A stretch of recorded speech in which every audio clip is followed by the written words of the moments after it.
Assalamualaikum warahmatullahi wabarakatuh. Perkenalkan, nama saya Latihan Apa, Prodi Teknologi Asal Perikanan dari kampus ITB Umbul Makassar.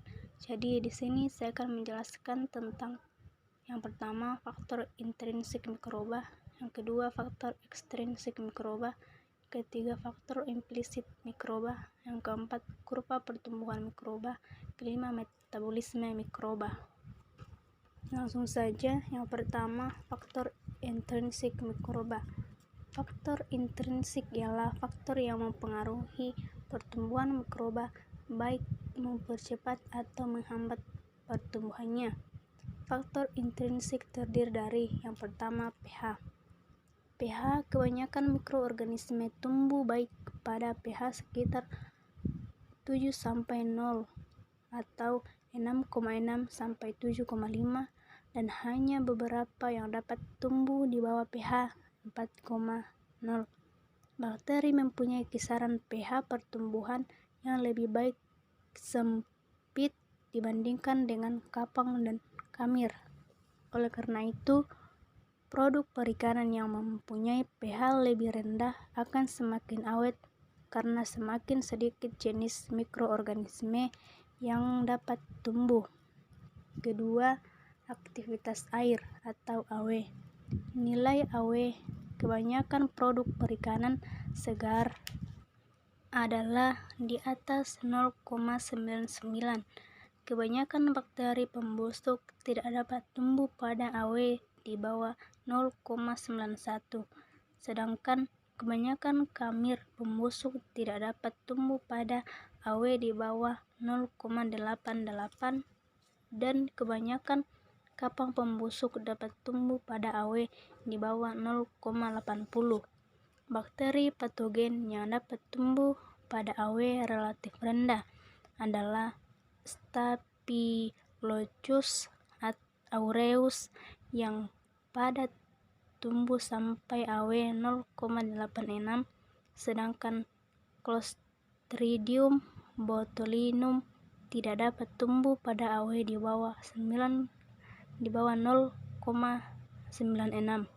Bakteri yang dapat tumbuh pada AW paling rendah adalah bakteri holofilik, yaitu sampai AW 0,75, sedangkan kapang xerofilik dapat tumbuh sampai AW 0,65, dan kamir osmofilik dapat tumbuh sampai AW 0,60.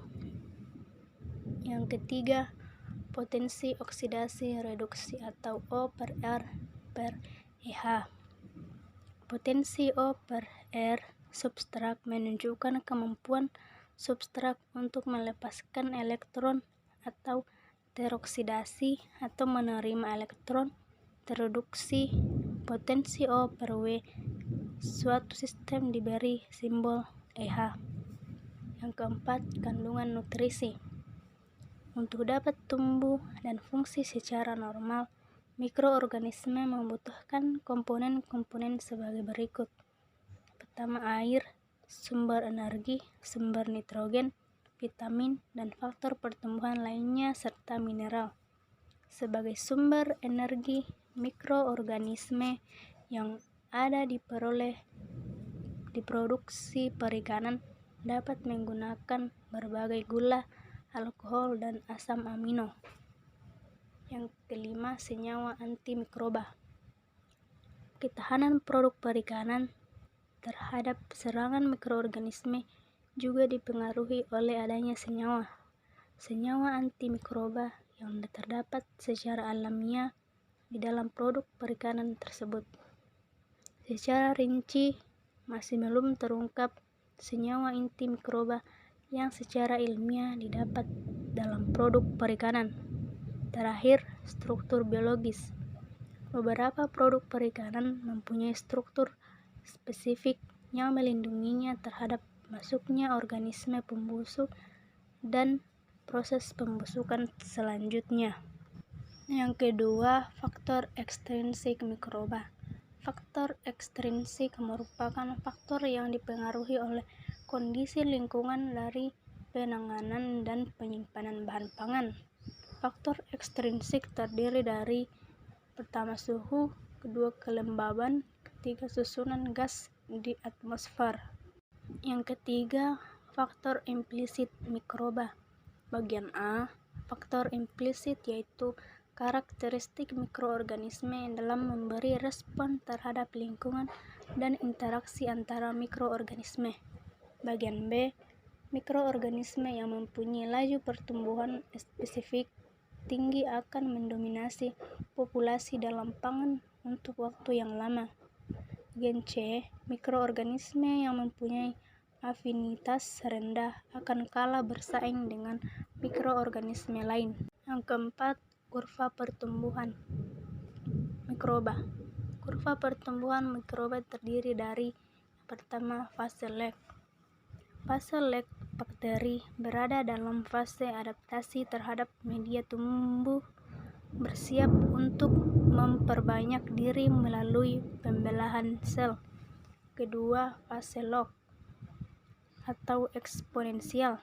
Bakteri telah beradaptasi dengan media dan membela diri sehingga jumlah populasi bakteri meningkat sangat cepat. Yang ketiga, fase stasioner.